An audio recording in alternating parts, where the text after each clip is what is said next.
안녕하세요. 생각의 전환 스팟라이트입니다. 오늘은 난민에 대해 얘기해 볼까 합니다. 난민은 5가지 정도로 분류할 수 있는데요. 종교, 인종, 민족, 정치, 특정 사회단체에 의한 위험에 노출되었지만 자국의 보호를 원치 않는 자거나 보호를 받지 못한 사람을 말합니다. 그럼 6.25로 인해 발생한 피난민도 난민일까요? 앞서 말씀드렸다시피 위 5가지에 대한 사항에 대해 난민으로 인정받습니다. 피난민은 난민이기보다는 국가가 보호할 능력 상실로 인한 자발적인 피난이기 때문에 그 당시 난민으로 받아진 사람보다 이민자로 받아들여진 사람이 더 많다고 합니다. 그럼 군대라는 특정 단체에 입대하기 싫어 다른 나라에 난민 신청이 가능할까요? 자신이 특정 사회단체에 의해 위협을 받고 있다는 것에 대해 입증을 해야 하고 증빙할 만한 관련 자료를 제출해야 하지만 군대가 단순히 싫다라는 것으로 신청하기에는 힘들어 보입니다. 하지만 종교적 병역 거부자나 성소수자는 위에 말씀드린 종교와 인종에 의한 위험 노출로 난민을 신청해 볼 수 있습니다.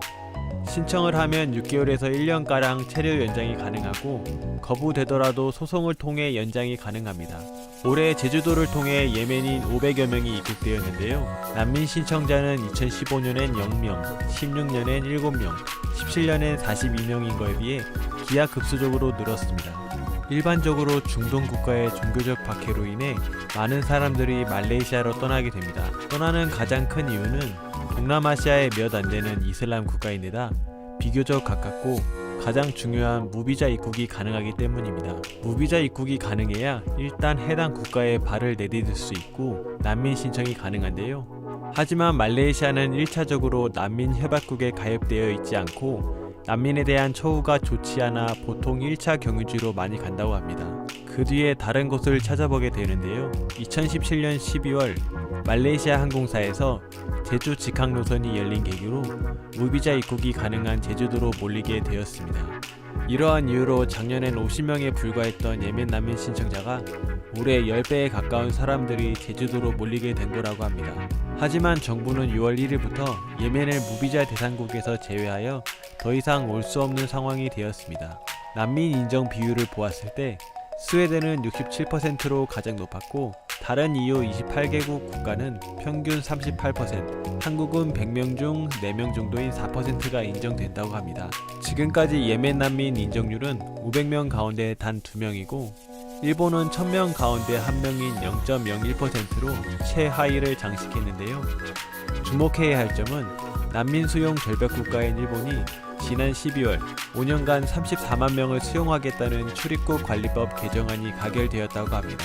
난민 유입의 장단점에는 단기적으로 그들을 보호하고 관리하기 위한 비용을 국가에서 부담해야 하는데요. 우리나라는 1인 기준 월 45만 원을 지원하고 있고 선진국의 부담은 GDP의 0.1%에서 0.6% 정도인 것으로 추정되고 이 수준은 경제 안정성에 거의 영향을 미치지 않는 것으로 보입니다. 난민은 곧 노동력의 유입을 의미하게 됩니다. 이들 생산 활동에 참여하면 경제 활성에도 도움이 되는 측면도 있지만 외부에서 유입된 노동력은 상대적으로 저숙련, 저임금 노동이기 때문에 내국인을 대체할 가능성이 낮은 편입니다. 오히려 저임금 노동력이 부족한 선진 국가에서는 노동력 간의 보완 효과가 더 크다고 합니다. 이들의 소극적인 경제활동 참여와 낮은 고용률로 인해 정부의 지원에만 의존한다면 긍정적인 효과를 기대하기는 어렵고 경제적 불평등이나 사회적 불안정을 심화시킬 가능성이 큽니다. 현재 네티즌 사이에서도 찬반 논쟁이 끊이지 않고 있는데요. 찬성 의견에는 세계는 지금 저출산으로 인해 인구 절벽을 완화하기 위해 난민을 받아들이는 국가들을 많이 볼 수 있다. 지난 12월 난민 수용 절벽 국가인 일본 또한 5년간 34만 명을 수용한다는 개정안이 가결되었다는 점을 볼 때 난민들이 들어오면 국가 발전에 이바지할 거라는 의견과 저를 포함한 대부분의 사람들은 난민을 생각할 때 빈민가의 거지, 흉악한 범죄자를 생각하고 무조건적인 반대를 지지하지만 음악가 쇼팽, 레미제라블의 작가 빅토르 위고, 과학자 아인슈타인 또한 난민이었습니다. 이번 난민으로 인정된 2명의 예민인들도 비교적 학력이 높은 언론인들이었고 잊어서는 안 되는 것은 난민은 가난하고 흉악한 남자들이 아니라 그 중에는 노인, 아이들도 함께 있다는 것입니다. 우리는 한 번쯤 난민에 대한 인식을 생각해 볼 필요가 있다라는 찬성의 의견과 반대쪽 의견에는 현 시점에 한국은 종전되지 않는 나라로서 북한 이탈 주민 수용과 경제 침체에 따른 일자리 부족 현상이 맞물린 지금 현 시점에서는 난민 수용은 적절치 않다는 의견과 많은 난민을 수용해온 EU 국가에서는 끊임없는 종교적 테러와 성폭행 같은 문제에 직면해 있고 난민의 입국을 금지하는 국가도 적지 않다. 영국의 브렉시트 또한 난민 지원의 영향이 큰 부분을 차지했다고 볼 수 있다.